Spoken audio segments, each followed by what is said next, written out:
just wanted to make a quick video about where we live. This is Satan's world, and I wanted to show a video to prove that we are in Satan's world. God obviously created the world, heaven and earth, but Satan is the ruler of this world. I'll show that in biblical scriptures.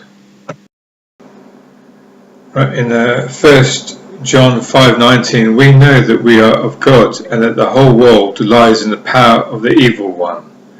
And also, if we look down at another scripture here, 1 John 2:15-16, do not love the world or the things in the world. If anyone loves the world, the love of the Father is not in him. Also again in Matthew 4:8-9, again the devil took Jesus to a very high mountain, showed him all the kingdoms of the world and their glory, and said it would give them to Jesus if he does an act of worship. It just shows the whole world is lying in the power of the wicked one. And there's other scriptures also concerning that as well. But let me just show you a bit examples about some of the structures that are in this world that are show that they're from Satan. Right, before I show the video, in Revelation chapter 17 it describes a woman riding on a beast. And where do we see that in? We see that in the European Parliament, outside the European Parliament building. Let me show you on the video. She is. She's called Europa, she's hanging onto a bull, and the building behind her houses both the European Council and the Council of the European Union. Note that she has not taken the bull by the horns, she's clinging on for dear life. In the Greek myth, the god Zeus took a fancy to Europa, a Phoenician princess. He transformed himself into a white bull and made sweet loving noises. Naturally, Europa climbed onto his back, and he made off with her, swimming across the ocean to Crete where he raped her. The continent of Europe was named after her sometime during the 8th century. It so happens that Europe is Europa in the vast majority of European languages. Europa.eu is the European Union's official website. Europa on the bull has been on an Italian and a Greek 2-euro coin and a UK stamp. Europa herself is on the euro per series of banknotes, while the bull alone is on EU residence permits throughout the European Union. On the 5 stars are the Hyades, the head of the Taurus, the bull constellation in astrology. So Europa on the bull has become a kind of unofficial symbol of the EU. She's even depicted on a mural inside the Paul-Henri Spaak Parliament building here in Brussels. Now, when I saw... They also have another statue of a woman riding outside the beast as well. Let me show you that.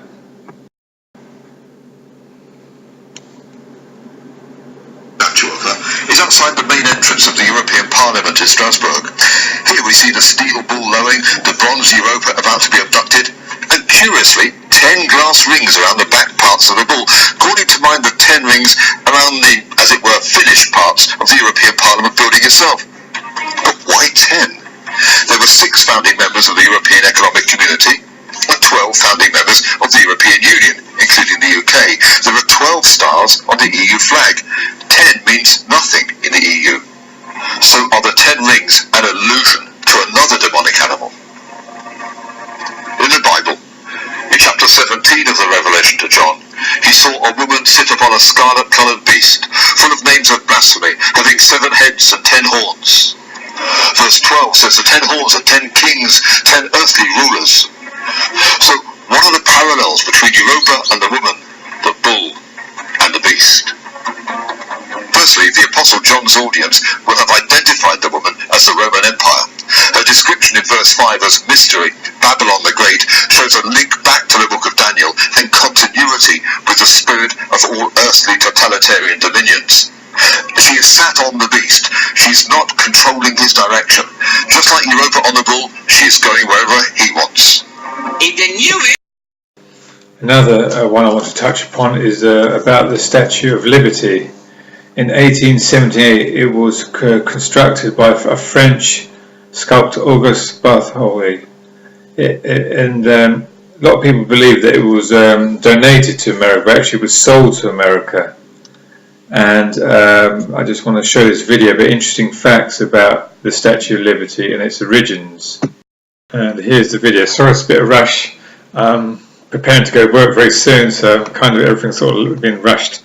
But here is the video. Here it is.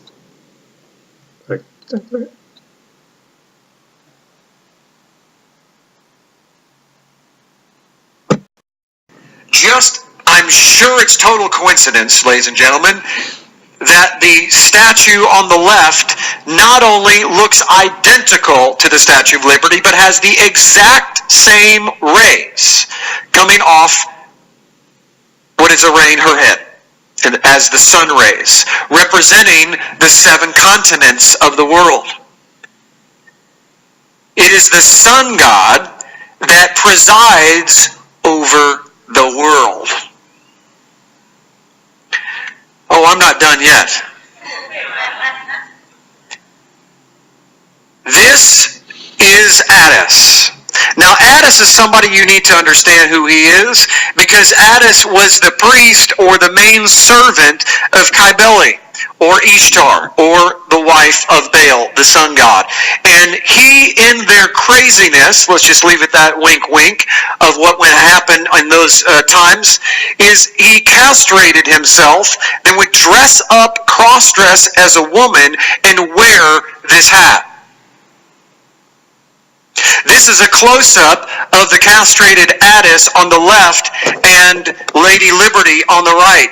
What I want to suggest to you when I got to this part is I thought to myself, oh my goodness, is Lady Liberty really a lady? Or is it Larry Liberty? I don't know.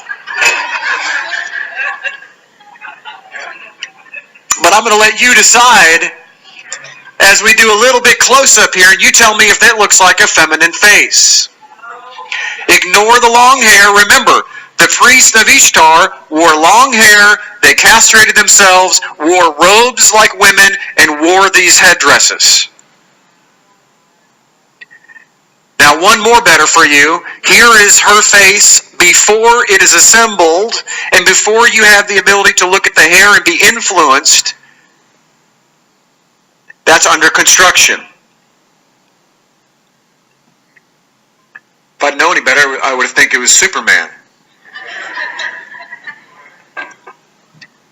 So you can be the judge, ladies and gentlemen, but this little rabbit trail here, I believe, shows us that not only has Attis, or the priest of Ishtar, and sun god worship showing up all over Egypt, all over Rome, all over Greece, and everywhere else in the Eastern Mediterranean, but is on our soils and has infiltrated America today and has literally become the epitome and the torch of freedom, is bondage. Let's go one further. The 7 rays of the sun. Notice the nimbus, the halo of rays of the sun. This is an ancient pagan sun god. It's everywhere. This is not something they just made up. Helios, look at this. Holding a torch. He's the Colossus of Rhodes, one of the 7 wonders of the ancient world. Where did he get the idea of the torch? Ladies and gentlemen, he took a trip here. He took a trip to Egypt. He studied these things. This is what he saw. An over 100-foot colossus of Helios with this headpiece on of the 7 rays of the sun. Don't tell me that that didn't influence him. The exact attributes of Helios or the colossus and the sun god and all of those things show up in the Statue of Liberty. So there you are. It's a quick video about showing just some examples, just 2 examples of the world we're living in. From Lady Liberty. About malfunction with the phone. So there's just 2 examples of